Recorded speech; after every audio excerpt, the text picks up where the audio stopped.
Recording in progress. Hi, everybody. I'm Dawn Corporal. I'm one of the supervisors in Middletown here, and I'm with Dana Kane, who is also one of the supervisors. We want to welcome you tonight and thank you for coming out to the our first meeting for our multimodal improvement plan. I want to thank everybody on the steering committee and everybody who took the time out tonight on this beautiful night to come for this to come to this meeting to find out what's going on and give you some information. Feedback from our community is really important for this project. It's what's going to guide the project, so we hope everybody gets involved. Middletown's comprehensive plan is to create more trails for people to walk, ride bikes, and be able to connect with businesses, parks, transportation, and places of interest. This will go hand in hand with our climate action plan, but it also encourages a healthier lifestyle for our residents. I'm extremely excited to see the thoughts and ideas that come out of this project, and I look forward to see the ideas as they come to fruition. Welcome, everyone. Also very excited about this project. One of the things that it's going to be able to provide is the community feedback. So we are going to get the information from the community that is going to be transitioned to a plan and a strategy that we can put into place to really improve the quality of life of Middletown Township. And that's really one of the goals of this project, is to update the connectivity, update the walkability of our community. So we're really excited, and with that, I will turn it over to our professionals.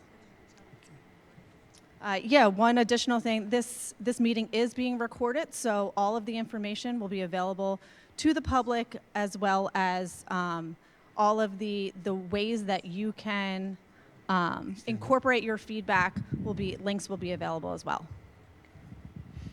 Thank you. Next, can you advance the slide set, or?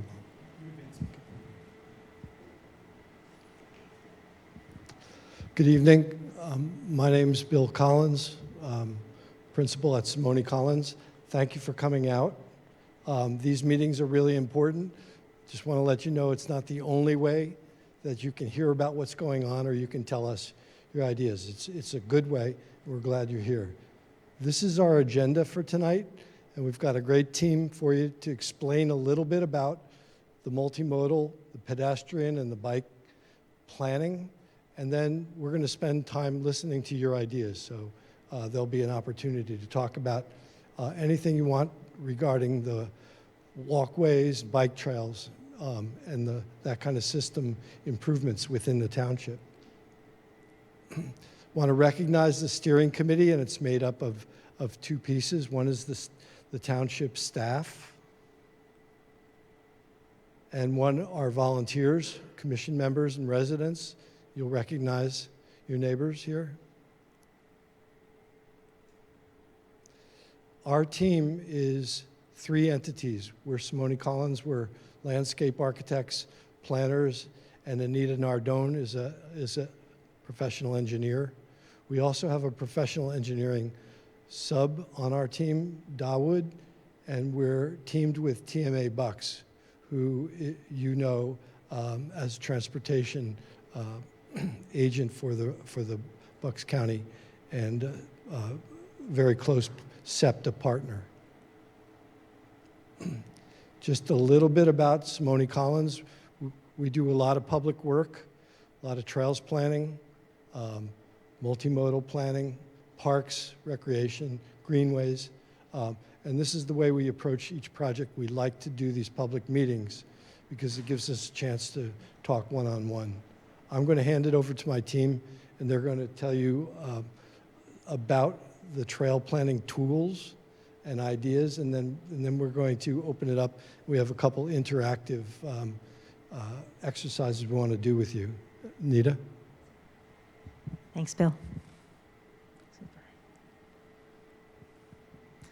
Good evening. My name is Anita Nardone, and I've been with Simone Collins for 2 years, and I bring just some civil engineering background to the work that we do here on trail planning and multimodal connectivity studies.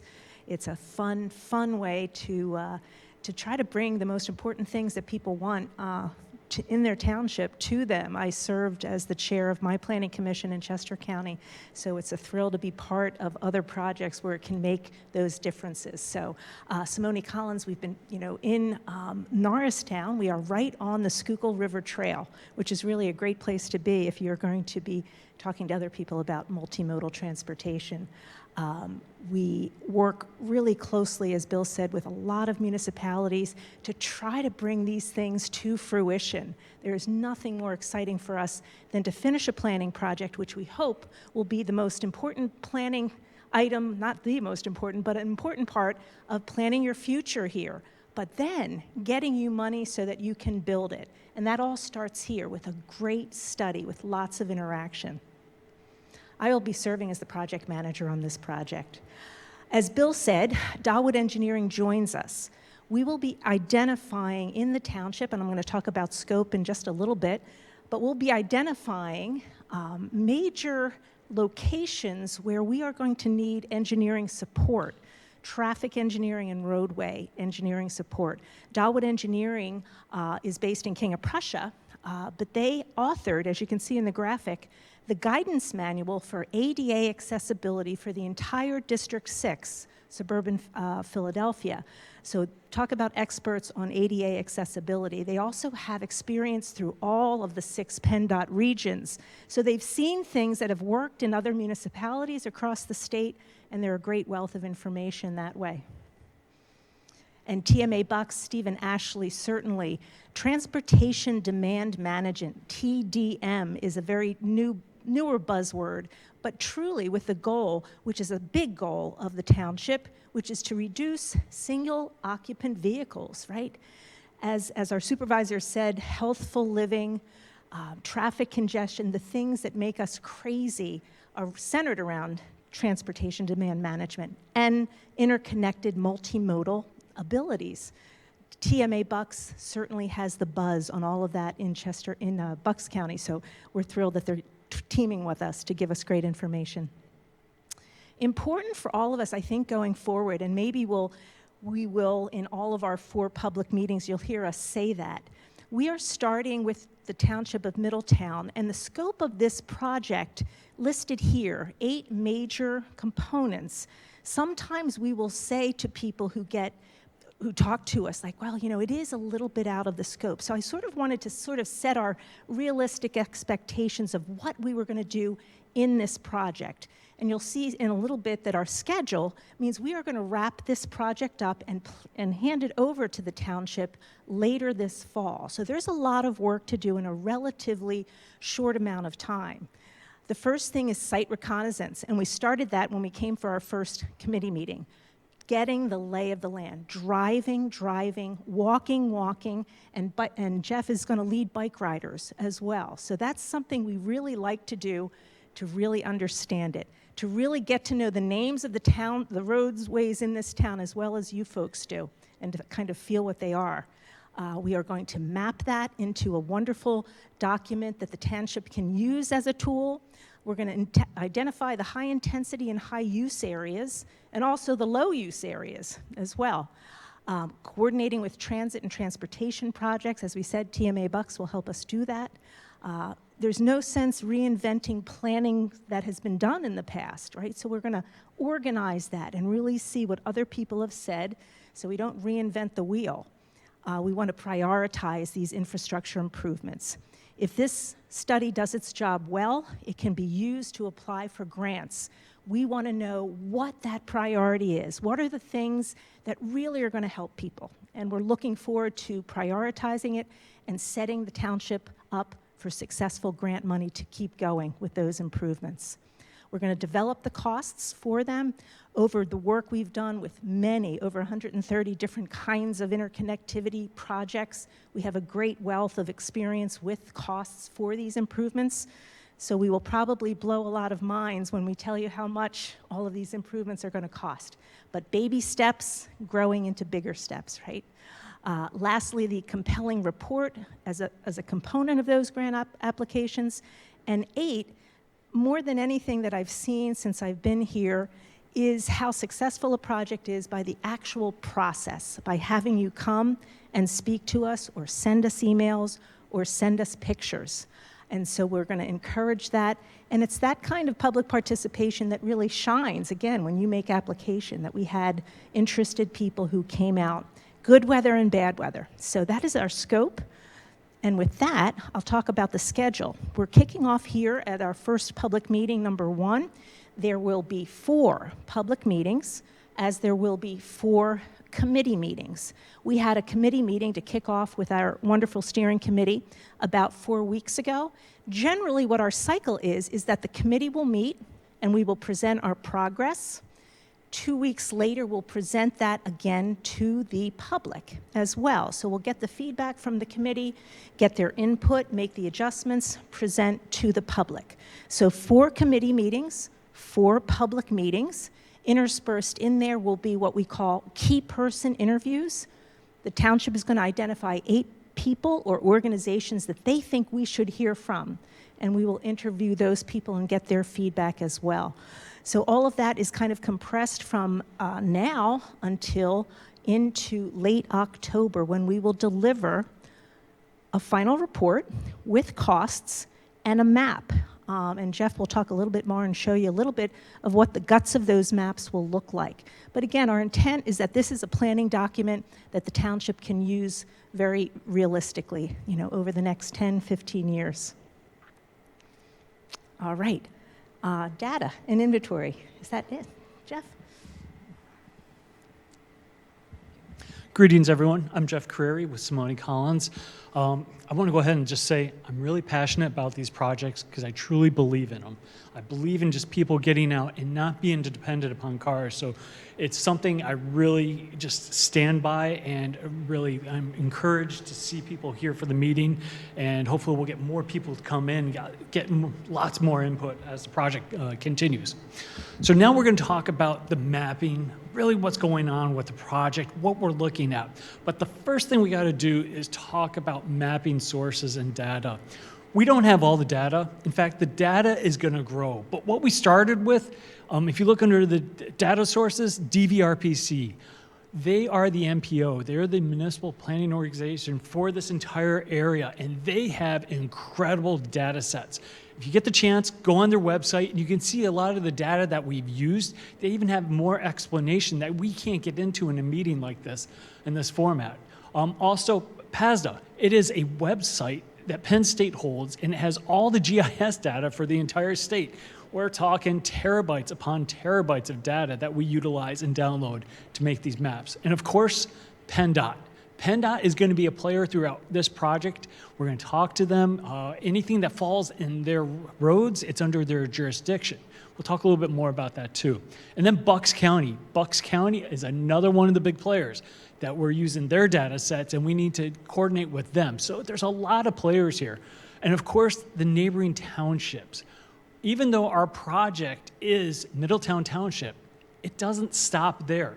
People are going to go in and out of your political boundaries. Are they going to go into the boroughs? You better believe it. There's some great restaurants there, some really cool destinations. Are they going to want to ride over to the Delaware Canal? Yeah, a lot of people do. We've heard about it. So we know that your residents are not staying within the township, so we take a look at that too. Some of the examples of the things that we're looking at with DVRPC, the Circuit Trails map, that's a really interesting map. And one of the trails that is in that map is along the Neshaminy. It is going to be a trail that is planned to connect up to the Newtown Rail Trail and vice versa. It creates a network that allows people to, utilize a network, a transportation other than cars. And of course, as we talked about PennDOT, we know that PennDOT has a lot of projects out there within this area, so we're going to utilize them. The great thing about having the engineers, they have a pulse on PennDOT of what's going on. Middletown, there's a lot of studies there. And of course, one of the big ones we like to look at, the open space plan. One of the things that we want to try to get to are parks. That is a really popular destination. And of course, the comprehensive plans for adjacent townships. Where do they have planned trails? We want to connect to those. We want to create a really long network if possible. So taking a look at the study area mapping, it's always really difficult to show mapping on a PowerPoint presentation. I can tell you right now, the maps, they're going to be in more detail in the report and the reports, but for the time being, we work out in a large-scale area. In fact, that's really what this project is staying up 10,000 feet up in the air, looking down onto your area, seeing how we're going to connect. We're not going to get into nitty-gritties about, well, this crosswalk, it doesn't quite meet the grades or has more than a quarter-inch gap, making it non-accessible. Those details come in construction. Right now, we're in the planning phase. But what we need to do is make maps easy to understand. That's why we start with the Google Maps in the beginning. Really get you used to what you're seeing on your phones. Then we head into the GIS and get lots more detail in there. What we want to do is try to make it clear for everyone. It's really tough to make all this data clear and easy to understand. That's why we make it more graphic. So the study area mapping, kind of hinted at this. Your township boundaries, it is a fascinating boundary. It has holes all throughout. And because of that, we got to look at the boroughs and say, okay, we know the residents are going into the boroughs. We know the residents of the boroughs are coming into your township. So we are going to take a look at them. While we don't include them in the mapping, we kind of showed the donut hole. We are definitely looking at it, though. We're not excluding it. We really have to plan for that donut. So first, let's start with the PennDOT roads mapping here. We've highlighted them. Why are we showing the PennDOT roads? Well, with PennDOT, one of the great things, they are their own funding source. We would like to get grants to pay for all these projects. And when we deal with PennDOT, we can say, okay, well, PennDOT, this is on your road. If you're improving a road, can we add something else on there, like a sidewalk? Can we get bike lanes? And they become a really valuable partner. But one thing as designers that we have to contend with is that they have their own design guidelines that we have to meet. And I could bore you for days on end, all those design guidelines, but we have to plan for that. And you'll see one of those references here in a bit. The existing trails. There's quite a few existing trails within the township. These are just the off-road trails. We have lots more data for on-road bike routes, future planned trails, and existing trails that are just not a multi-use trail, but more of a hiking trail. Sidewalks. Your township has some sidewalks. It tends to stay in residential areas. Basically, when a development came about, they put in sidewalks. But then you have developments that have no sidewalks at all. They were overlooked or they were pushed aside. And unfortunately, that was a time all throughout America that we stopped looking at sidewalks because cars were so plentiful and we thought that was going to be the main mode of transportation. So as things evolved, we've now realized that we need sidewalks. One of the things we like to look at is called Strava. Strava is an online map that maps athletes. Now, when I say athletes, yes, it is a specific user group, but this user group, they're good at what they do. When they're out there riding, they're riding on roads they feel comfortable with. When they're out there running, the running's pretty fascinating because they will find shortcuts. They will find their own trails that connects neighborhoods. So these islands that have sidewalks, they'll connect to them to lengthen their run, and that's really important. So we're taking a look here at the run data. You can see up in Newtown, there's a lot of runners up in there. But also, you look over towards the high school, there's people running in those trails over there. You look at some of the residential areas, you can see that there's a couple people over there running their routes. And it can be in anything from a couple miles to 10 miles, or even more if they're training for a marathon. But they're intuitive in knowing where they're going. So that's why we like using it. Taking a look at the ride data, it's user specific, but this really tells a tale. You look at Core Creek, there's a lot of people riding in there, but they're not riding to it as easy as I thought they would. I thought I would see hotter heat maps, showing people going in there. But where that map burns the hottest, at the high school. There are a lot of trails back there. I didn't know about those trails, so I'm really curious to see who's using those trails and what they are. Are they off-road trails? Are they mountain bike trails? Is it just a jump track? We'll find that information out. And then you look towards the south, you see a lot of riders over there.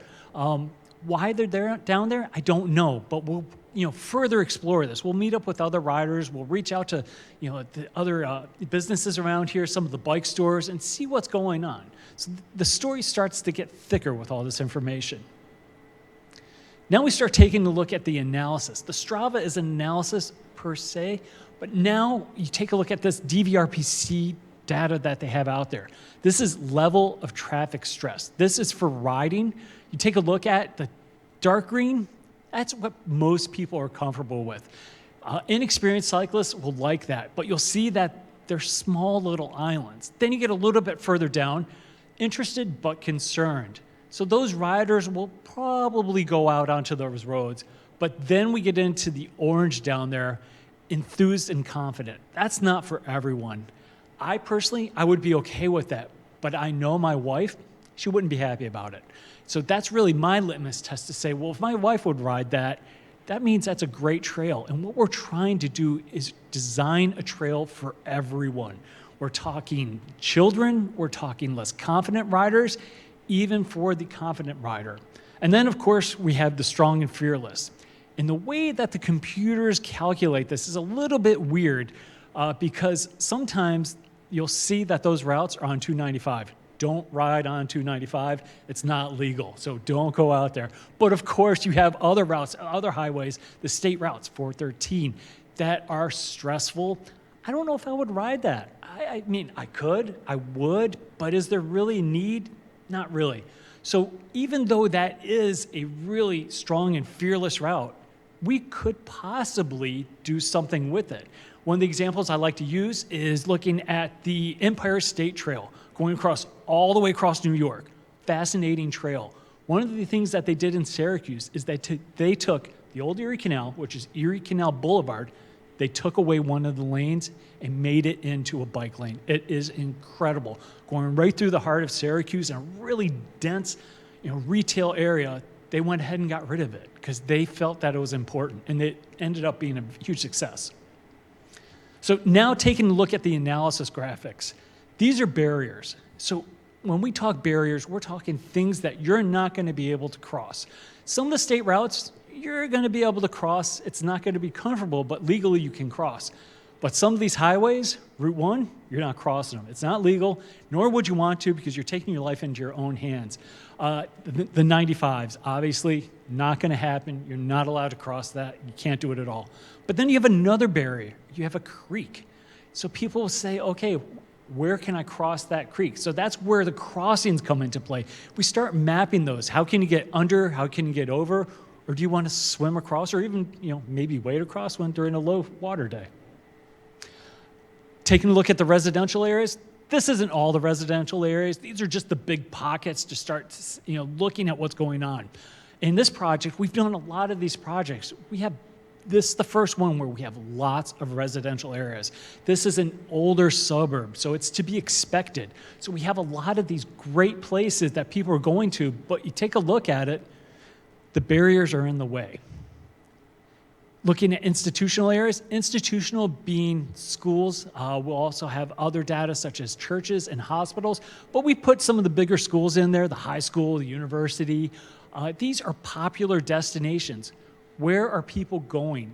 Destinations are vital. Parks, large clusters of housing, and schools. Do children actually walk to school anymore? I used to all the time. I loved it. I don't know how kids don't do it now. But that is the society that we, started to design for. So we have to correct that now. And of course, commercial areas. Boy, do you have a large, dense commercial area. A lot of cars being sold up there. In fact, I was so excited about this project because there's a really bizarre bridge that I've known for years that people test drove cars on. I've always wanted to go and take a look at it. I always dreamt of riding my bike, but then I heard that the bridge is probably going another route. But those areas tend to be very dense. And some people aren't going to want to ride their bikes to, but people are going to want to walk to those areas. If they want to walk to the mall, and we now know there's going to be residential areas over there, you got to make provisions for it. And then, of course, we start laying those sidewalks in there. This is where it tells a story. You take a look at the lower right corner, you'll see that red or the yellow area with no sidewalks on it. And that's a dense residential area. That residential area has no sidewalks. How are people walking around? How are people walking their dogs? How about the parents who just want to calm down their toddler and put them in a stroller? Where are they forced to go? Where are the children going when they visit their friends down the street? Because we all had those childhood friends that we walk to. Might not keep the friends for long, but it does happen without a doubt. So now we're going to go over Trails 101, and this is just a primer. This is really just the fundamentals of what we want you to take a look at and how things are designed. We'll do Q&A after. So some of the things we'll be taking a look at are design ideas, how it looks in plans, what type of trails, what type of facilities out there.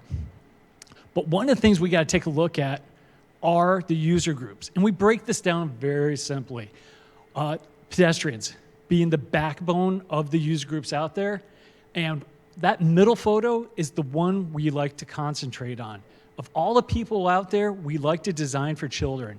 If you can design for children, you hit a home run because they are the toughest user group to design for. You have people just want to do casual walking, or up in the top photo there, retail, or people walking to commercial areas. And of course, active lifestyles, people who like to go out and run. My father, who doesn't get out as much as he should, he likes to go out and walk. It's good, just to get out and get fresh air. And of course, rollerblading. I don't know how, but rollerblading has made a comeback. So you're starting to see those people out. Taking a look at the cyclist. First group, the experienced. Yes, we do design for them, but let's face it, if they're experienced, they're going to go anywhere they want, anytime they want. You take that lower left photo there, that's Sika Henry. She is a triathlete. She is a machine. She will go wherever she wants, but she's starting to now ride indoors because she doesn't feel comfortable out on the roads with her tri-bike, and I understand that. Taking a look at the casual rider. The casual rider, my sister. She's not experienced. She likes the comfortable areas, but she will go out something a little bit more, daring than, say, my wife, who does not like that. Really, I like to gauge a lot to that. And then all the way to the right, once again, and I'm going to drive this one home to the end of this project, children. Where are children going to learn to ride? You're not going to want them to learn on a ride and a road anymore. It's just not safe. There are some really great neighborhoods to learn, but could you give them a facility to go ride on or go and get exercise? And then taking a look at the other users, there's hundreds of other users. But real quick, some of the other users that I know exist within this township. Equestrian. There are people riding their horses up in Core Creek. I wouldn't have thought that, but it does exist. The county allows it, and people are drawn to it. What a great place of nature. And speaking of nature, bird watchers. One thing the pandemic did, it brought out a lot of bird watchers. It made it really popular. I see them all the time at my office when they're out there on the Schuylkill River just looking at birds. And you know what? It's actually kind of fun. So they're out there using those roads. And then the last one down there, I like to put as a joke because I'm from Buffalo. I used to cross-country ski all the time. Then I came down here and we have no snow. So my cross-country skiing days are done, but maybe we will get lucky, and I'd like to think positive on that one. Design standards. This, I'm just going to try to go as fast as I can because some of these are so boring, but they're vital. They're really great. They're all types.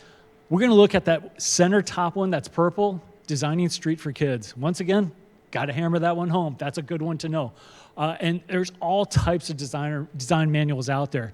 But the number one thing that we go to is done by AASHTO, which is a bunch of engineers that have looked at on-road facilities and shared use paths. They have the design guidelines for this. So if there's any design manual that you want to go out there and really get a good idea of what we do for design, that's it. Taking a look at it, it has a lot of bike lanes in there, and there's all types of bike lanes.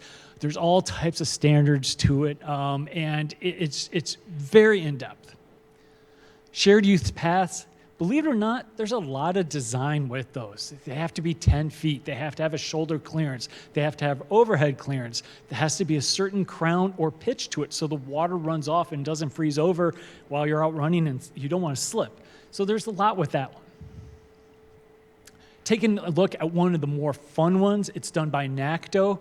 This guideline tends to look at some of the European designs, more of the cutting edge.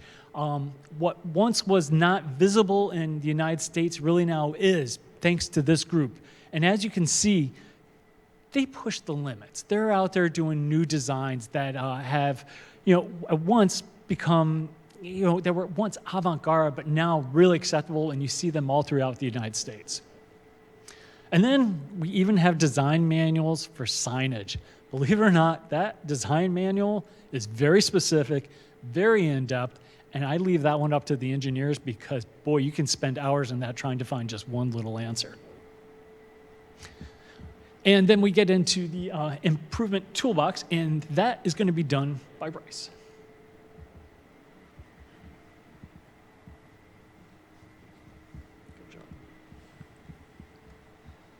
Hello, everyone. I'm Bryce Brucker. I'm with Simone Collins. I'm a staff landscape architect, and I will be going over what those manuals are describing that Jeff just went over. So it's important to note that this is what the plan and our recommendations will be made up of, but this isn't a concrete list. Some of these items might leave, some might be added, depending on the input we get from the public. So, take this as what will be suggested, but if it works in the township, it's going to stay on the list. If it doesn't, it might leave, and we are always learning, so something could be added at any point. So the backbone of this project, and for multimodal studies in general, is the sidewalk. So sidewalks, everyone knows what a sidewalk is. Jeff went over and showed you the base map sidewalks that you have in the township. But what we're really looking for in the analysis phase is the critical gaps. So not necessarily where there just isn't any sidewalks, but potentially where there's a sidewalk that ends and there's a destination, and how you can get that sidewalk to be complete and serve user groups, serve children specifically, and really hone in those destinations. Going forward from sidewalks, you have crosswalks. People know what crosswalks are as well. Zebra stripes are the standard crosswalk, but you can also get into something more decorative, painted. Those can be at schools, specific destinations. They can also be in town centers. Special crossings are points where a trail system or a connectivity improvement has to cross over railroads. And in your township, we know that there's Woodburn Station and Langhorne Station. Those are two of the most evident spots where you may have an improvement crossing over a railroad. It is important to note that for cyclists going over railroads, you always want to cross at a 90-degree angle. So that's something that you might find in one of the manuals that Jeff was going over. That's because you could get a bike wheel stuck in if you're going at a 45 and then slip out, inclement weather conditions. So just certain elements that go into special crossings that one might not think of right away. Speed cushions. It's important to note that speed cushions that we might recommend in the project are not the typical speed cushions that you've seen over the past couple decades. It's no longer just an asphalt bump that might be in the road that you kerplunk your car over. There's many different ways about going with speed cushions. They make temporary speed cushions that are removable for seasonal situations, and also allow for emergency vehicles like ambulances to get through them. And these things are a miracle for cyclists as well. So it's going to force a car to go the speed limit, and it's going to allow traffic to go hand in hand. So I know when I cycle on the road, I like these because it forces cars to focus on other user groups in the roadway. ADA curb cuts. You might know a few locations where there is an ADA curb cut, but it might not have the rumble strips. It might not be up to code. And it's a very good opportunity when working in the roadway improvements that whenever those crosswalk improvement happens, then that becomes an opportunity to install brand new ADA curb cuts up to code and just make the township accessible in general as a whole for everyone. Rapid flashing beacons. These are also a fantastic item for focusing in on other user groups in the roadway, and they are user activated often now. So, you walk up and you press the button, and it allows cars to focus in and know that someone is trying to cross the road. Handmans or countdown signals. Handman is the correct terminology via PennDOT, so that's not something we came up with, and it's always fun to say because people are surprised by that. But, this gives the pedestrian the correct timing to cross the road and know that they'll be safe in doing so. And also with this, if there's any work with PennDOT as a state road or something, it is basically if they're doing any crosswalk improvements on a state road, you can suggest this and they pretty much have to put them in. Pedestrian refuge islands. I like to use my father as an example for this. He just got his knee replaced. So someone like myself might be able to cross 4 lanes of traffic. If I have to push it, then I'm going to make it still. That handman's counting down and I can run across. But someone who just got their knee replaced might want to take their time. And if you can stop in the middle of the roadway, then that's a fantastic opportunity to safely do so and not be standing in near a turning lane or near traffic. Stormwater BMPs, or best management practices, allow for rainwater to infiltrate into the ground. There's other opportunities in design that kind of create good spots for this, so I'll get to that further with the curb extension. But basically, this is just an infiltration area that utilizes planting and grading to allow for infiltration of stormwater. And if the sidewalk is the backbone of a multimodal connectivity study, then the multi-use trail is the holy grail. This is the spot that Jeff was talking about to get a location for children to learn how to ride a bike. This is the most comfortable you can be as a non-motorized vehicle in the township. Sharrows, or share the road arrows, as you can see in the name, is the paint markings that you have on roads that are 25 miles per hour or below. There are some roads that are 35 miles per hour that they, if the road is deemed fit, that you can get sharrows onto. But this is lets the car user know that the road is not just for cars and that it's for cyclists as well. Bicycle lanes, like a further version of a sharrow. Obviously, many people know what bike lanes are and see them often.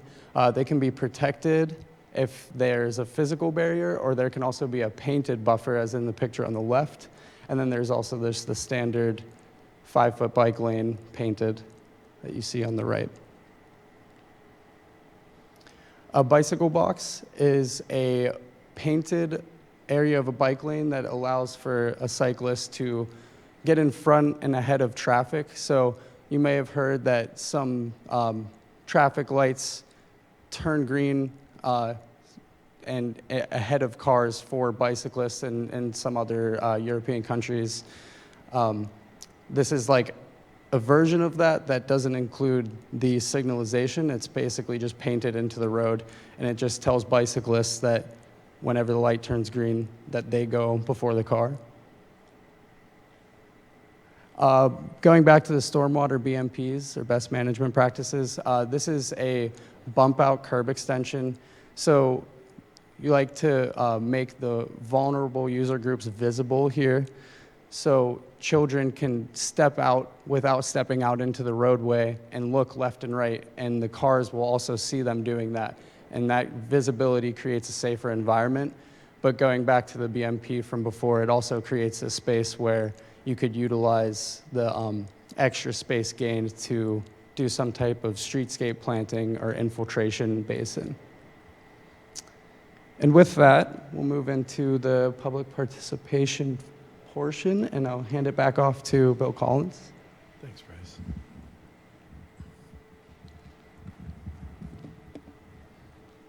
So now it's time, please, we'd like you to share your ideas, and if you could come up to the mic. Is that mic's on? You don't have to worry about whether your idea is a goal or a fact or a concept. That's categories we tend to put them in to help us try to understand the ideas and where they might fit in your township-wide system. But if you have thoughts about what you'd like to see, or if you have a particular issue that you think needs to be solved, just come on up to the mic. Yes, come on up. Okay.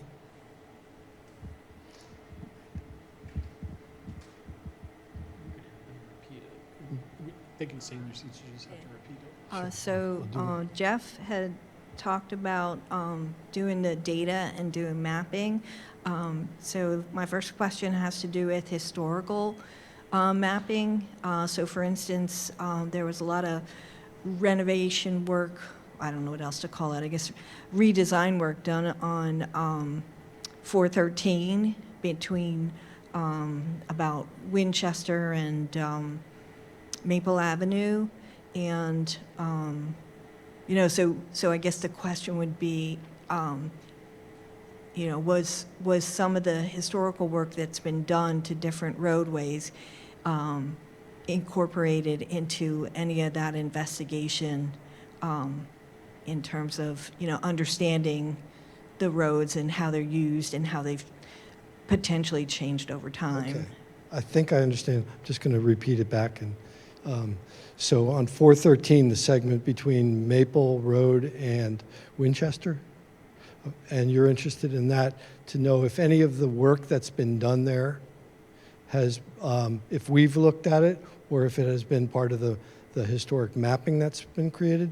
Well, that's an example, but Yeah. so the question would Okay. be, you know, are there, Jeff has been crunching the data, so I'm going to hand this to him.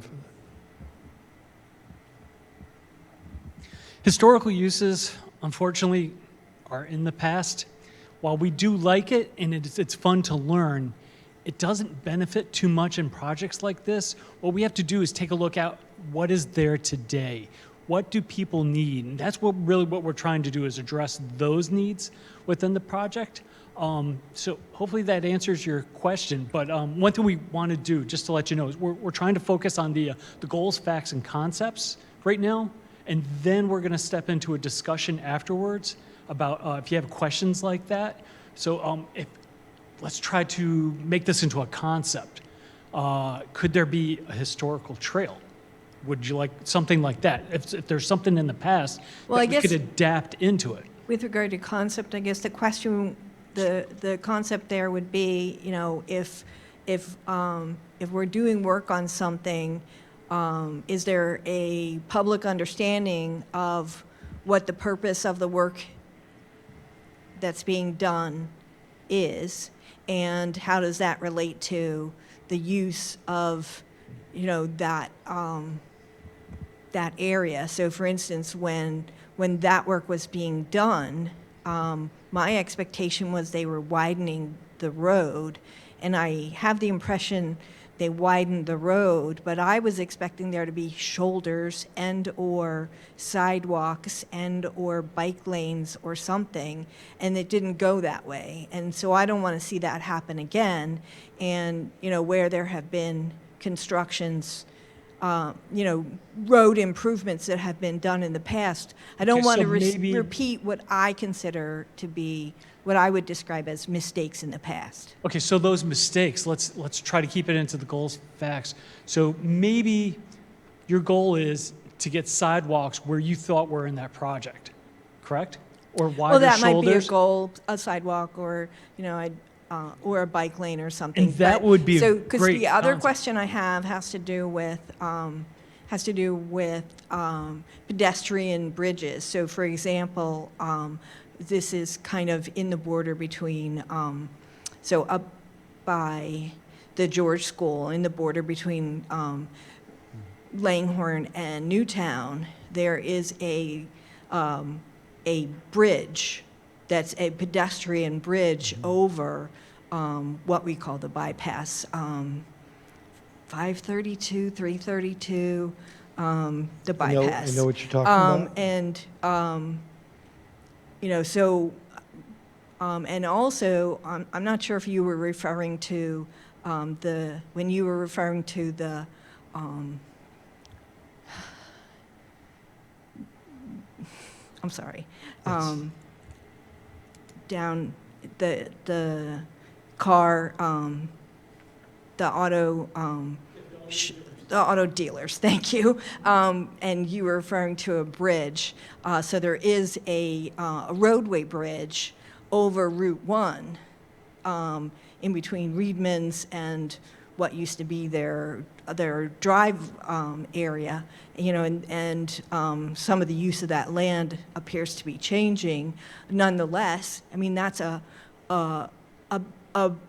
connection point between that crosses that barrier. And so I would want to Wait, maintain before that. we go on that one, that's a great concept, pedestrian bridges. Over those barriers, even if it could be a perceived barrier, that could be a goal or a concept that create that easy flow. Because let's face it, down there by the Wawa, by the new digital sign, that's a tough intersection. What if we were able to go up and over that? That's how we like to play with this. I mean, that Wawa is another one, where I'm not sure if the Wawa's in Middletown. My concept of where Middletown is gets a little mixed over there. But, there was talk about there being a traffic light in there.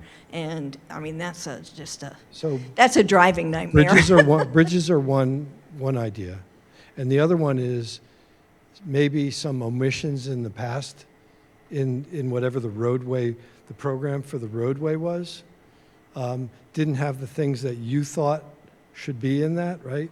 So creating a multimodal program might be a way we could describe your goal, that the program for all improvements in the future should consider all modes. Does that sound?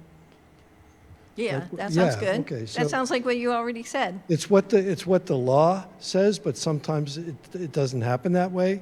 But now that the township is working on this project, that is the standard. Sometimes you can't get a sidewalk, but that goal is to get that sometime, or a shoulder, or those things. So multimodal in all projects, number one. And number two, the bridges as a way to cross obstacles, whether they exist or whether it's an idea for a new bridge. Those are two concepts, right? Yes, thank you. Is that good? Okay, thanks. I'm going to grab this mic and I'm going to start passing it around so you don't have to stand up. Who has any ideas? Oh, we got a hand first. We'll come right back. You just speak right into it. Okay, my name's Esther DeVore, and I live in Flower Mills, which is right down the way there.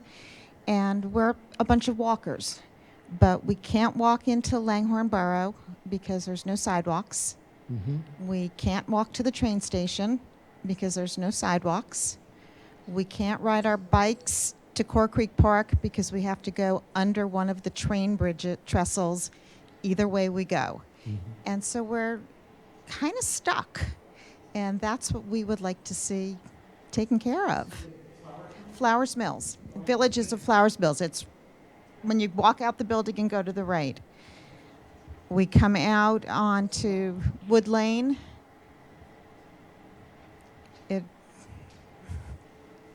So if you go out onto Wood Lane, the only way to get to Core Creek Park is either to go the train under the train trestle at on Woodburn, or under the train trestle on 413. No, that's not 413. No, Langhorne Yardley Road. Right, where it takes the. No. You can't do either one. If you try to walk into town to get to the ice cream place, you can walk on a sidewalk. If you go through Tarrytown and come out onto Winchester and then meander a little bit and go on people's lawns, and then you get to Langhorne Borough where there are sidewalks.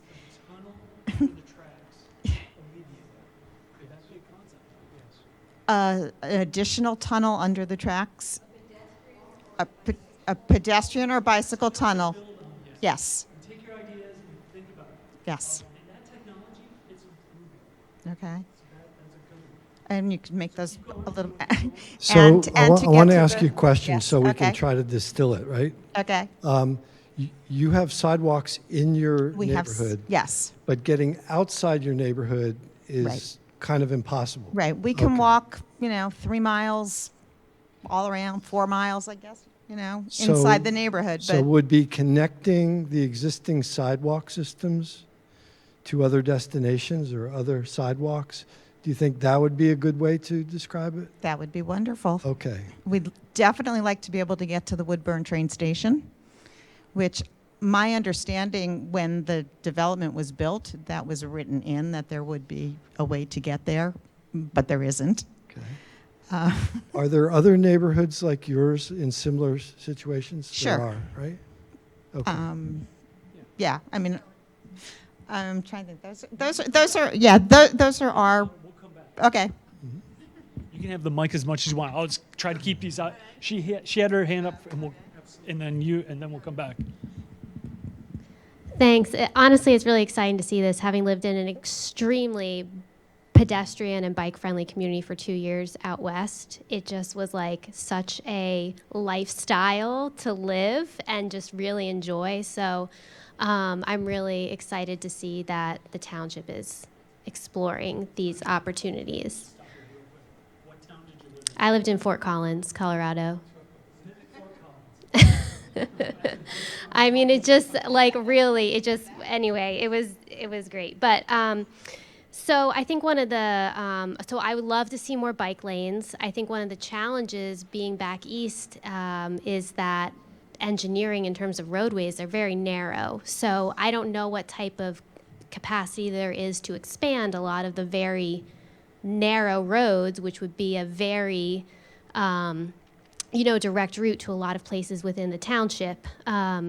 Maybe that results in a trail. I don't know, but I see that as one of the challenges. But I think it'd be great if to consider bike depots, train stations, or other locations where people can, go on the train, feel comfortable leaving their bikes there all day, come back from work, ride them home. Sure. Well, there are a few. There are a few that have been put in place in New Jersey. Montclair has one, and have you seen it? Okay.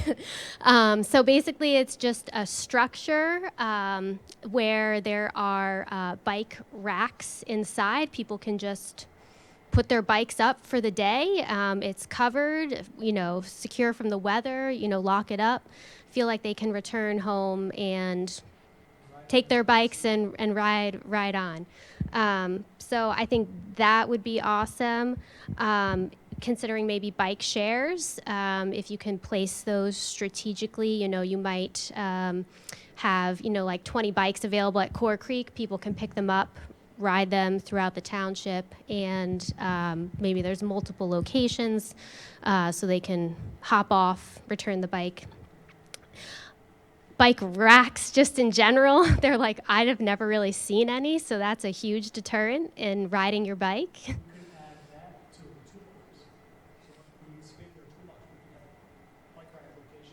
Yes, I would absolutely. I mean, because I would want to go to the food store, right? Do food shopping. There's no bike rack. What am I going to tie it to? So that's been a huge deterrent, is just not seeing bike racks anywhere. I would also like to see trails, when they are being designed, use pervious pavement, so it's more environmentally friendly. This is where I have to go, yes. But then I have to go, oh, no. I know it's pricey. It gets so expensive. I know, Oh, but you said wishes. Exactly, wish. Go for the big stuff. Even if it's going to be expensive, maybe we can price it out. Don't let price hold you, but we always have to stay somewhat grounded. Yeah, no, with I ideas. trust And me. I totally understand that. Great. And then I guess it was. It sounds like the Pendle area where Durham Road runs down is not within Correct. this plan area. Okay. All But right. we will look at it. All right, because that road between where the train station is and the Wawa down to Trenton Road is heavily trafficked, especially at Could you night. say that road real quick? Sure, it's Durham Road. Okay. DUR. Okay, I wasn't sure if with the cutout if it was. Okay, all right. So that road, the sidewalks stop very shortly after you get through the light.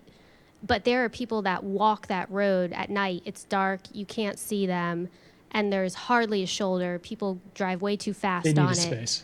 So, yeah, they need to have some type of protective barrier that takes them off the shoulder. Okay. Great. So I just want to reiterate some of the things you said and say it as, the goal of a resident. So you talked about children. So I've lived here since since I was pregnant with my 24-year-old son. When he was a young child, just learning how to ride and starting to ride, and I was riding with him. I was riding along Winchester, which has no sidewalks. Except for where Frank Faria lives, So but those were there sidewalks before on Winchester? Pardon? Sidewalks on Winchester? Well, some kind of bicycle access. Ideally, I would like sidewalks, but I actually find it more important right now to have bike access, even just a shoulder. But basically, safe access along Winchester from Langhorne Yardley Road into the borough. So ideally, would you love to see I would bike like lanes and sidewalks?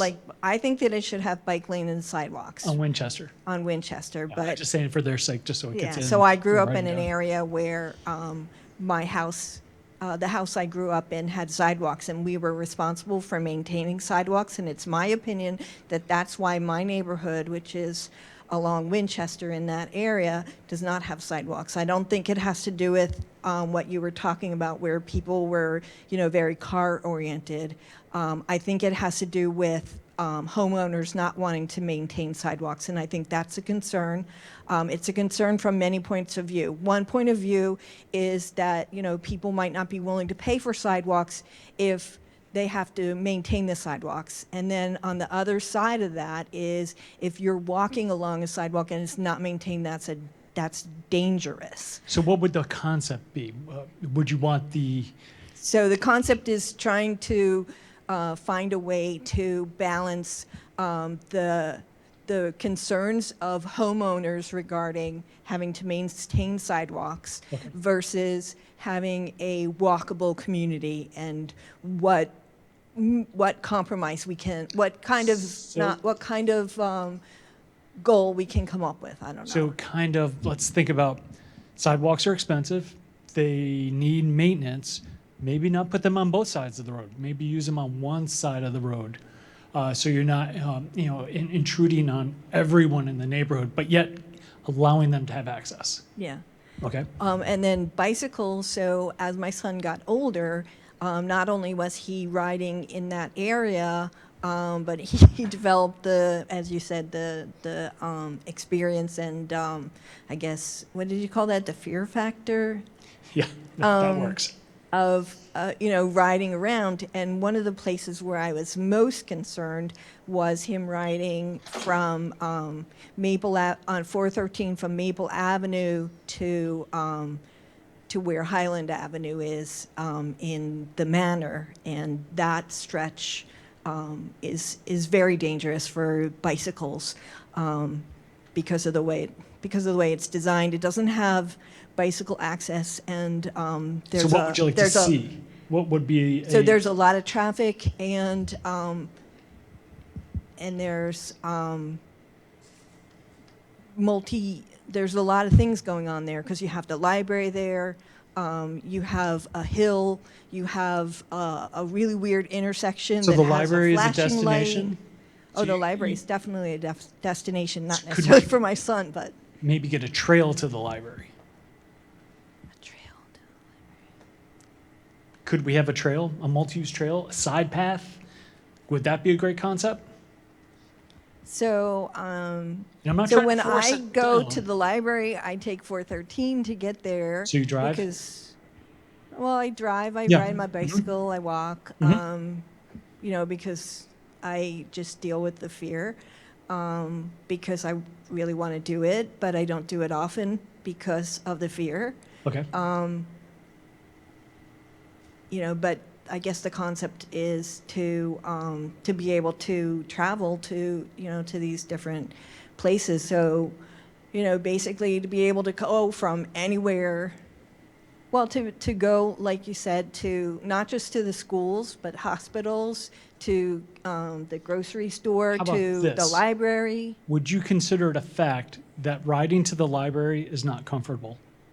For me, riding to the library is not comfortable. Okay. Riding my bicycle or walking is not comfortable. Okay. It takes a management of concern about getting run over to do that trip from my house. We're going to keep the mic moving. We're going to come back, though. We're just going to keep it rotating, let you think of ideas as we go.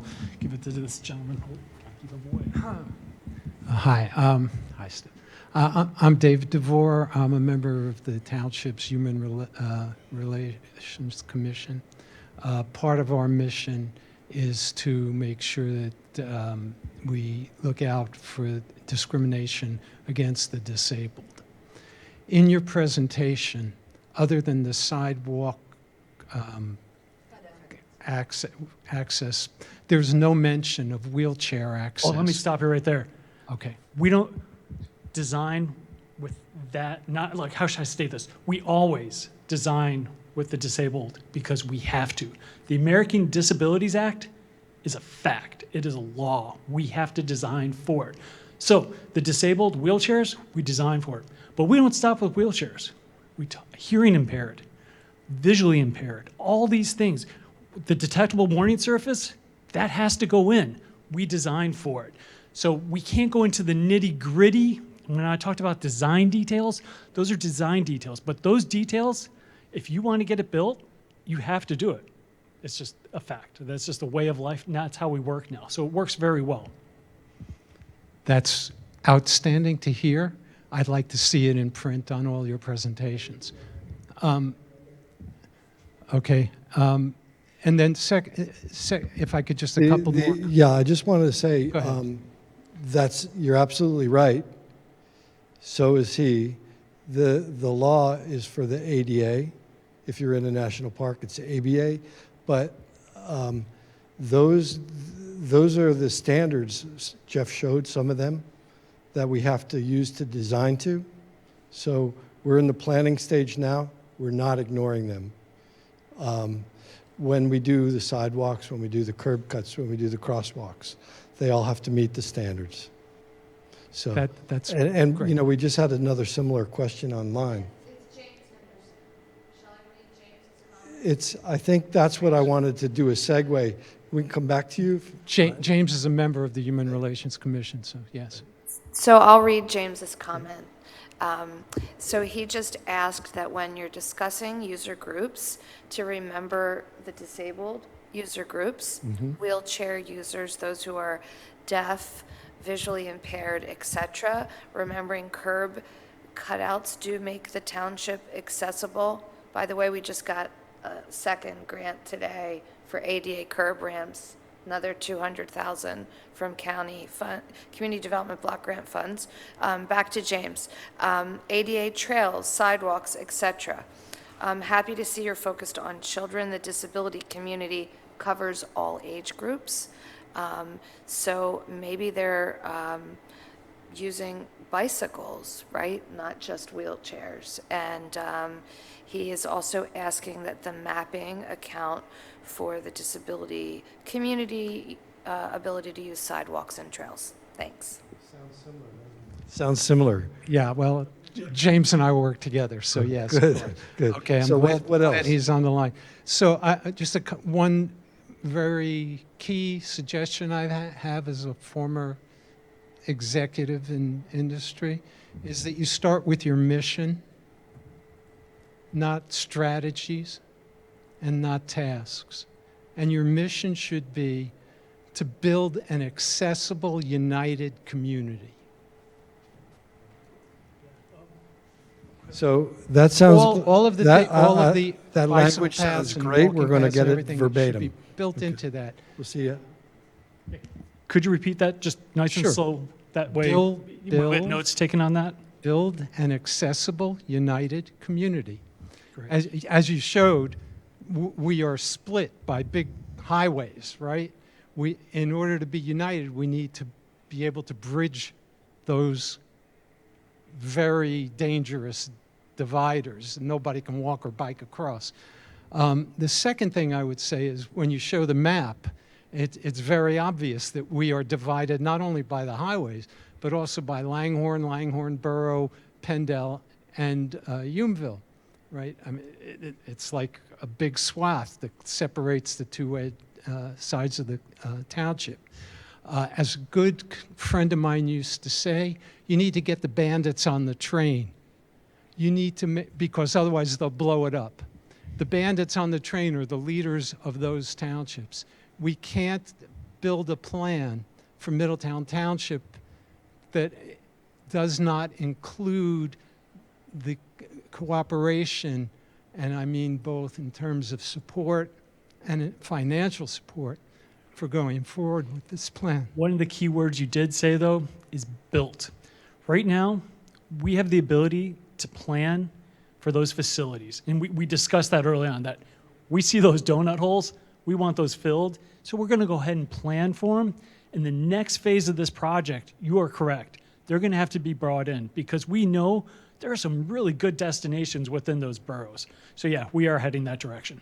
And if I could just jump in, sorry to do this again, but we have engaged all 4 boroughs. We have reached out to them, and we hope to include them in the key person interview process. The other thing about that is that if always working together is better, and especially sometimes when it comes to funding projects, because the connections just don't stop at the municipal line. And when municipalities work together, there's a better chance to get money for joint projects. So that's got to be something that we keep in mind from the beginning. Okay. Great. And the last point, I just urge you to also focus on public transportation and access to that. As my wife just mentioned, getting from our community to the Woodburn train station is impossible on foot or by bicycle. So getting to the train stations is essential. Also getting to the bus stops is essential. And those are very dangerous to get to as well in a number of places. So I would just ask you, I think you've already thought of all these things, but I just wanted to make sure that you heard that these are really important for the community to be united. The township has that goal. That was in their RFP. Langhorne, it was very much. And we will hear Langhorne, and we hear that as the destination, as one of the goals, as one of the concepts. You can actually fill that train station with almost every category because there's so much going on there. So we agree with you. Yeah. The very last thing, I'm a runner and I used to be a bicyclist. When you showed the Strava maps, I use Strava all the time. I would just ask you to pay attention to the negative space where there aren't any users and ask, why is that a negative space and what could we do to make that a positive space? Exactly what we do. Thank you. And just to go into the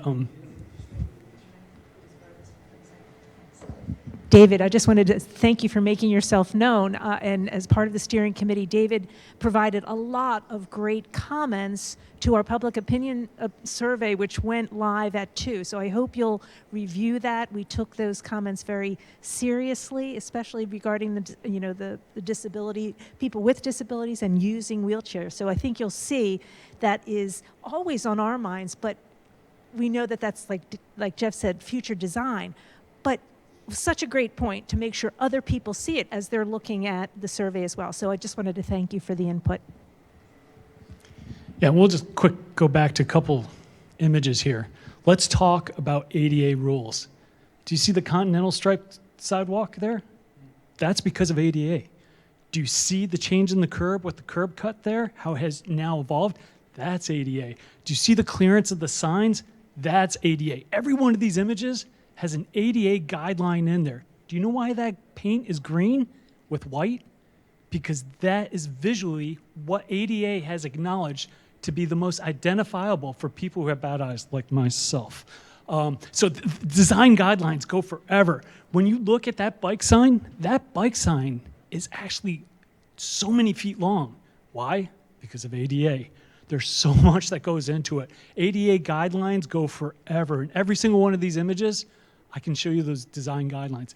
The trails, they have to be crowned only to a certain degree. They can't go over 2% because a side crown, no one likes to run on that. As you probably know, that hurts your ankles after a while. But it's also for drainage because you don't want to slip on it. Once again, good design, good ADA. So when we talk about ADA, oh my goodness, I could go for hours and hours of how much design details go into it. So we never ignore it. It's always there. We might not discuss it, but we can tell you it's 100% there in everything we do. Thanks, Jeff. Folks, welcome. We're in the public comment and idea stage, so if you want to speak, raise your hand, and Jeff will get you a mic. Yeah, I think one of the interesting things about our township is we have no town center, right? There's no, unless you think about our commercial district as a town center, right? It really does exist almost in the middle. So if we set up a goal of getting people to that commercial setting, getting people to the ability to walk or bike to the Oxford Valley Mall, to that commercial center, it solves a lot of the problems of the connectivity. So it solves the problem of the Woodburn Station, right? If you need to get to the mall, you're going to be able to go, if people on one side of the township need to get to the mall, they're going to need to go through Woodburn Station. If they want to get to Core Creek Park from another side, again, they're going to have to go through that commercial center. So I think thinking about that commercial center as a town center and a goal of this is to link the various areas to that center. Okay, can I just jump in real quick? Let's talk about that, because that's a big concept. And I'm not going to stop it. That's really a big goal. Concept. I don't know if it's goal or concept yet. It's actually, we could literally put it on both there. And this is a perfect example of dreaming big. While it's a big idea and it's not really part of this project, it is now. We got to start planning for it in the future. So that, we won't stop it. While we can't design a town center for you, right, but we can start planning how to get to it and get ideas where it might advance. Could be the mall. Odds are it could change and evolve into something good. So that in itself is a goal, is get to the mall area. Sorry. Yeah. So keep on going. Sorry. No, that's all. That was really my Lord. Thank you. We're putting that down verbatim too, because it sounds like parks are a destination. The commercial center is a destination, right? And the land use work that the township's doing will reconceive that. So if we're thinking about how we get people there without cars, you'll be thinking about what happens when they get there and what the development is. And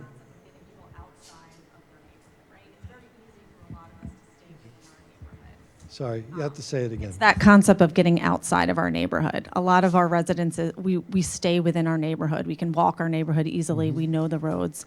But then once you need to get out, you're usually on a large, either a really heavy traffic 2-lane highway or even more than that. So it's that idea of getting us outside of our neighborhood to connect to the various areas around the neighborhoods.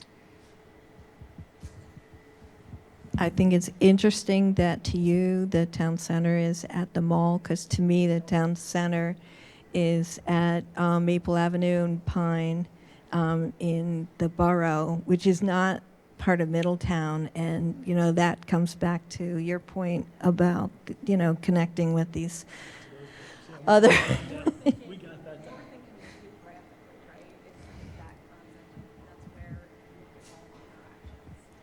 Okay.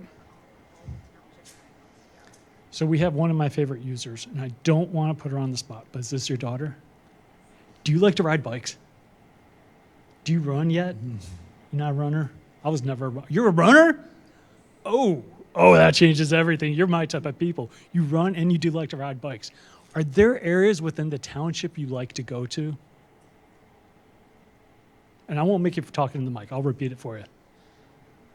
Give her the mic. Tyler Park, you like to go to Tyler Park. See, Tyler Park's actually not in your township, but what a great destination that is. So maybe we can take a look at how you could get to Tyler Park easier so you don't have to ride on the road. Do you like riding on the roads? Yeah, I never did at your age either. I used to ride on the sidewalks all the time.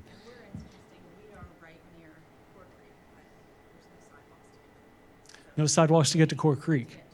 So there's a disconnect with Core Creek, no sidewalks. So that in itself, that's a goal. That's Well, there's a major disconnect with Core Creek. We live in Highland Park, and we're on the other side. And there's Flower Mills. There's no way you're riding a bike or you're walking or jogging up Flower Mills to get to Core Creek Park. You. But how can you incorporate something like this into that kind of a geographical area when you have Business Route 1, you have South Flower Mills Road, you have Flower Mills Road, and how can you actually do something like that? Not going to say that the geometry of the roads are going to allow for everything. But if the cities around the country can figure out how to do things within their geometry, sometimes it takes big ideas, right? Jeff showed you some of the big ideas, the way Europe's pushing the envelope on things, or a big idea might be a new underpass, or it might be a new overpass. These are things at the planning stage that we don't want to say no to. We want to keep our minds open. We want to brainstorm at this stage. Well, again, we have a number of smaller playgrounds in our area that we can get to bicycle, we can walk. We have sidewalks in our area. I know Forsythia does not. Snowball does not have sidewalks. But it's still not too congested where you cannot walk or ride your bikes to get to these little playgrounds and parks, for your kids. However, the larger ones, like I said, Core Creek, we're not able to do So that.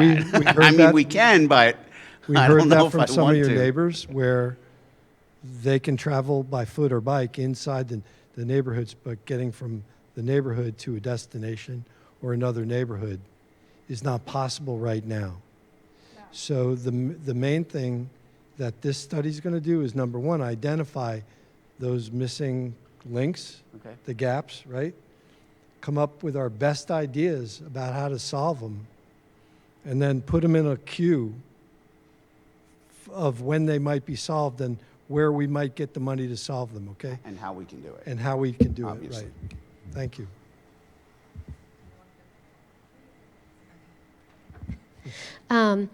Yeah, just another thought. I'm sure this will probably be included with whatever you end up developing. But I do think it's really important for people to be able to easily digest whatever information you're giving them, right? So if it's, potentially wanting to identify these different playgrounds throughout the township and make it clear where they are and how people can get there, or like the key community assets so people know where different things are and their different options for getting there. Maybe it's enhancing the visibility of the bus routes. I don't know. I don't personally know where I would really get that, I guess, unless I went to SEPTA. Like, I don't know if the township puts out maps or tries to share that with the community. But whatever can be done to make the information as accessible and easy to use as possible, I think will go a long way. And I'm sure, also, whatever you can do to incorporate education into this, right? Because, there aren't a lot of people biking on the roads around here. That's going to be a shock to people, right, at some point, and then you have the safety concerns over that and getting people used to a new culture and that type of thing. So I don't know if that's really built into this plan, but or like your component of this, but a goal for me would be making sure that like there is a plan so that the community can be educated on how these new modes of transportation are going to impact them driving their vehicle on the road. I'm sorry? I guess that is a goal, yes. It's a good goal. I mean, I heard a couple, but in terms of education, it started already, right? We did a little bit of this meeting to start to show you the tools that are available and how you approach it. There's a lot more education.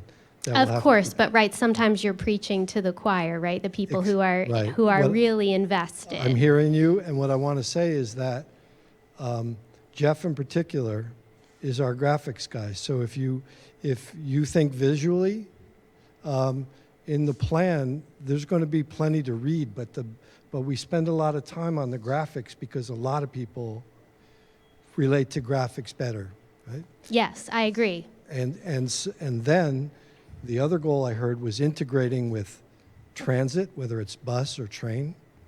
And we just attended the seminar with SEPTA, and I thought I would just ask Anita to speak to that about the micro transit that's happening. Great. I just wanted to say you hit the nail right on the head about the education. And when you get a chance to see the survey, there is a question asking people their interest level. And I worked with Nick on what the township could do, because you see a bike box, right? That, like I saw, it's like, well, what am I supposed to do?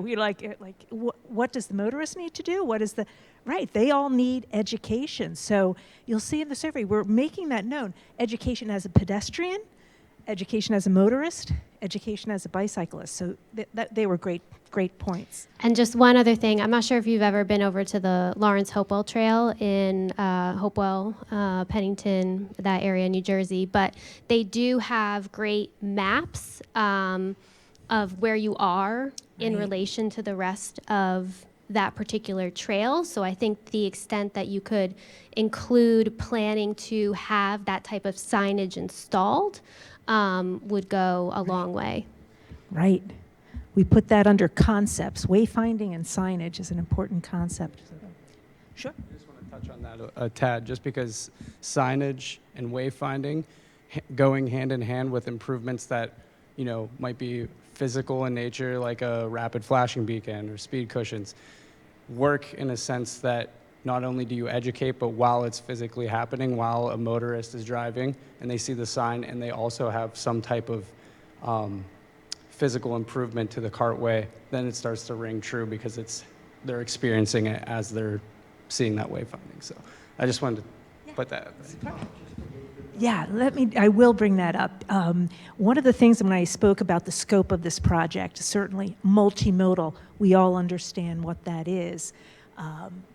But it's worth repeating. Certainly transit use, again, accomplishes the goals of the township.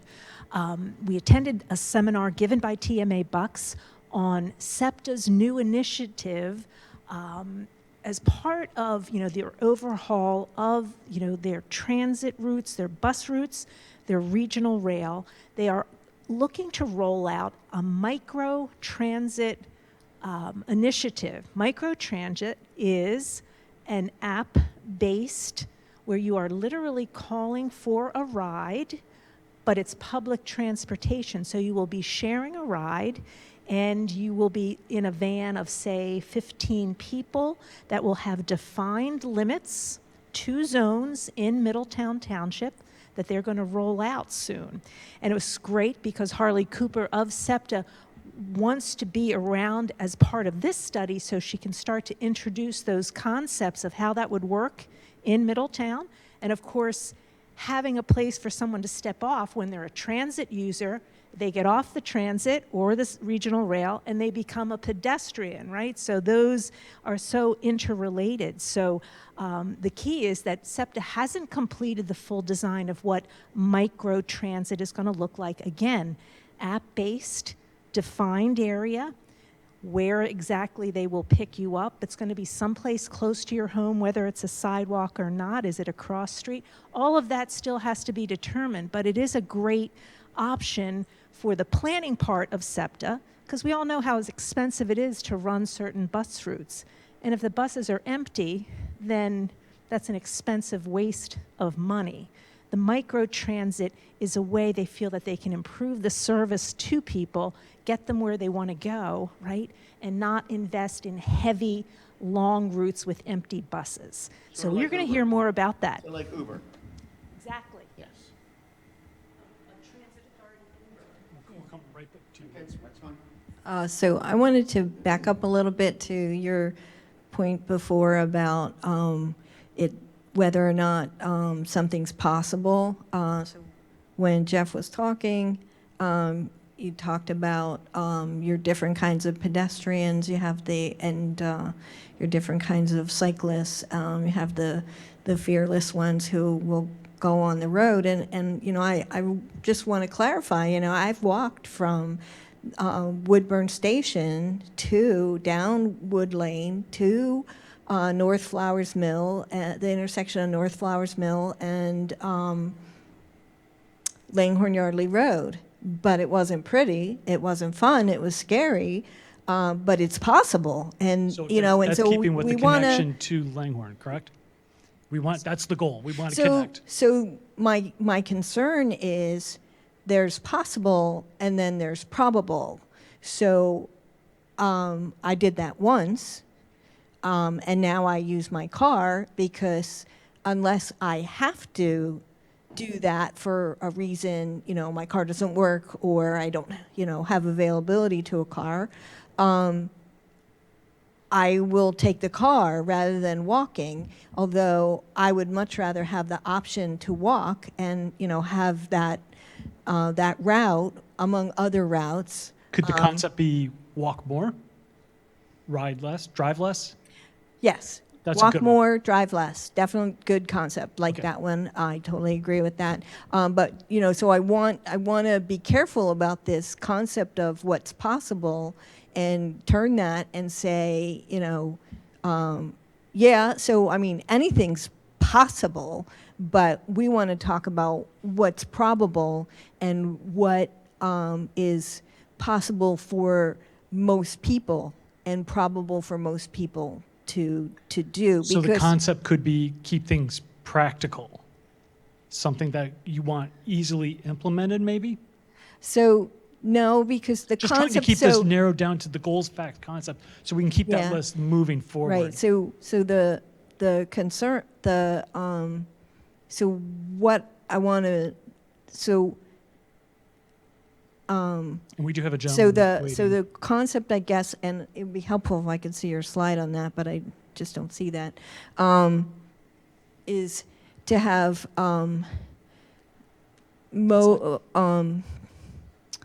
modalities that are going to accommodate more toward children and more toward those people who are intimidated by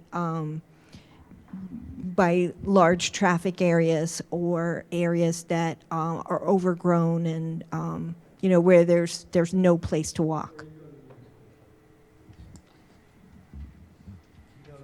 It's really important, some of the definitions, so possible is one thing.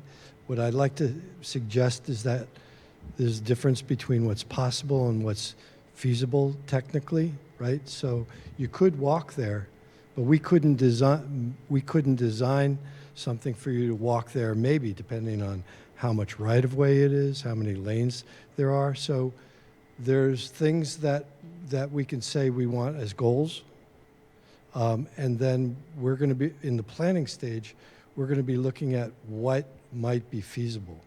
And I think if you can start to think about that word feasible, that starts to take into consideration the standards that we need to design by. It's, yeah, I think we need to keep moving. Yeah, let's keep this. Let's keep other.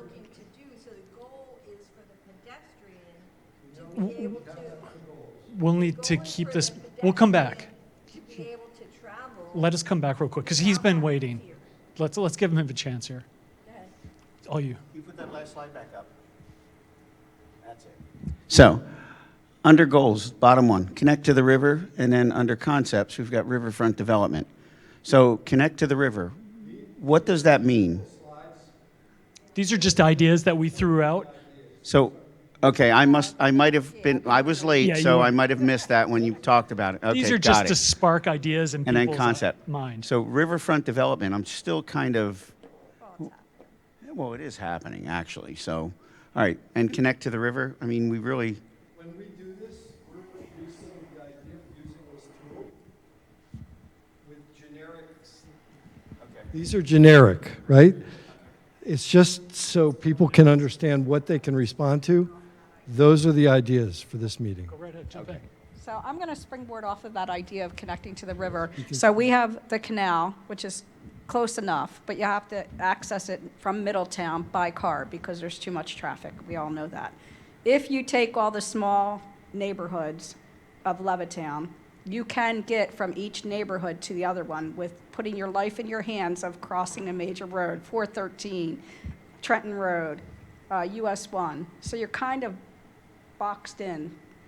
I would love to see the idea of not necessarily getting to the river, but get to the canal because the canal pathways are so We've actually broad mentioned now. that. You know, So even how- though that is outside our project area, it's actually outside by a lot, it's still a great idea. It's, And do we have that up there, connect to the canal? So we did mention it. But if we could connect the small neighborhoods to each other and eventually get to the canal, like Yeah, in that's a when you got to start direction expanding and out trying of to use Middletown, but other if we people's. did that in Middletown with Yeah. that as an idea. One of the things that we did early on is talk about the project area. Mm-hmm. And we are looking at Middletown, but we said that we also know people aren't staying in Middletown. They're walking to the boroughs. They're walking down to Ben Salem. You know, there's other connecting communities, but yeah. Exactly. That was definitely on Now there. with the development at the Oxford Valley Mall, with more people with maybe less access to their own cars, it's condos, right, and apartments, so it's going to be more transient. When you are you talking about connecting that? Is that part of the idea here? I was a little late, so I Yeah, missed the it's beginning. not a problem. Yeah, we know that that area is going to change, and we're talking about things that we know change is happening, and it's going to be filled.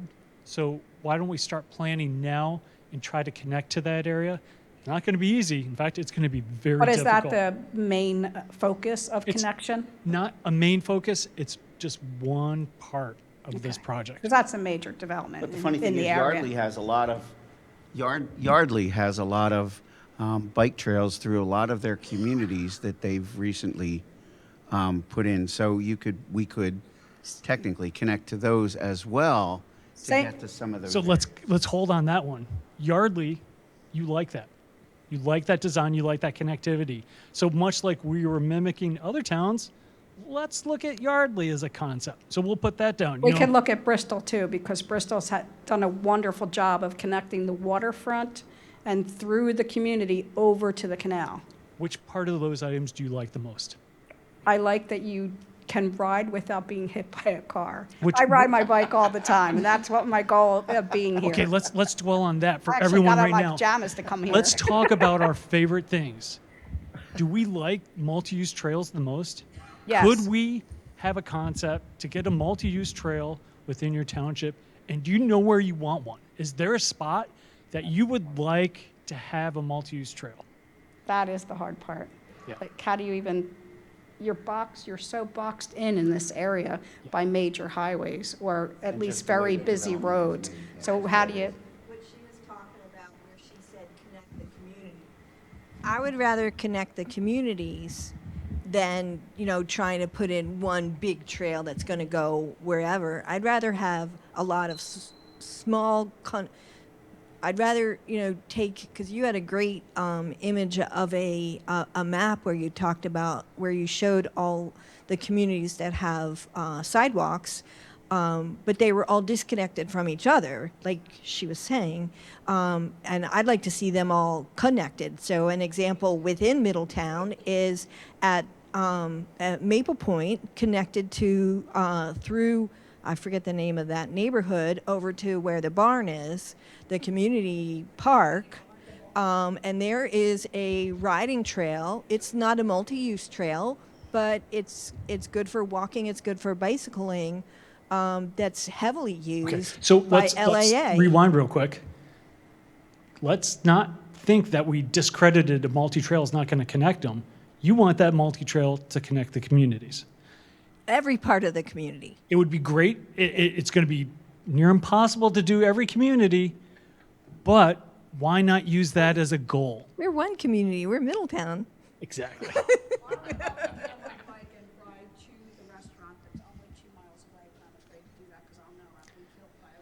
Okay, so that's a goal. Be able to bike to restaurants. Okay. And just so everyone knows, we have these maps up here. After this, we're going to run up there and we're just going to start throwing dots on there and marking down things because I want to know where you go to eat. I want to know where you want to go ride because those are destinations that are very important to us. We have a comment right here. I don't know, this might be a little odd, but I mean, a big challenge for me is the big hill up 413 when you're at the Pendel station. That is a big hill. So, I mean, I would never want to bike up that. I would be hard pressed to even want to walk up it. Plus, then, you know, you're hitting a really weird area. So, if there was a way to bypass that was flat to go Pendel to the borough, So whatever the concept that would could be avoid steep slopes. Yes, avoid steep slopes. Yeah, Yes. I get that. I understand That's a that. good way to put it. My wife has an e-bike because of that.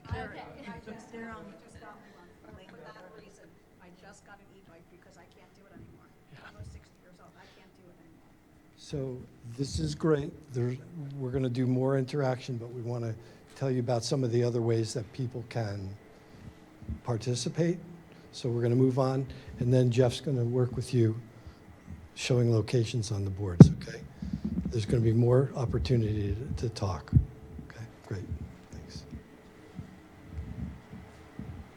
Really, there's nothing worse than cutting off good ideas, but they're going to come at the end here as well. So our next steps, as I mentioned, the Survey Monkey, the public opinion survey is live now. If someone had tried the link, they got a nice message that said, you know, it'll be open on April 4th. It is open.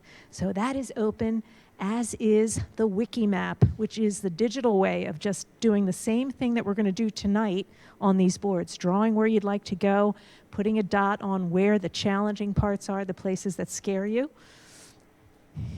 And the project schedule, again, we're coming back to the slide we had previously, but I just wanted to put May the 30th on your calendar, public meeting number 2, where we are going to start showing you those maps, those base maps, with our ideas of what we're hearing through the survey, from the committee, from everyone who gets in contact with us, the key person interviews. So we're going to put that May 30th, as if the weather isn't nice now, it's going to be really nice then, right? So we hopefully can get some more people out and sharing with us. All right, the last part of our interactive is going to be up here on the boards that you see. Desired routes. Whoops. Did you bump something? No? Okay. You'll see the board's desired routes challenges on my right. On my left are destinations. We're going to be handing out dots. Red dots are going to be for challenges and concerns, and green dots are places where you want to go.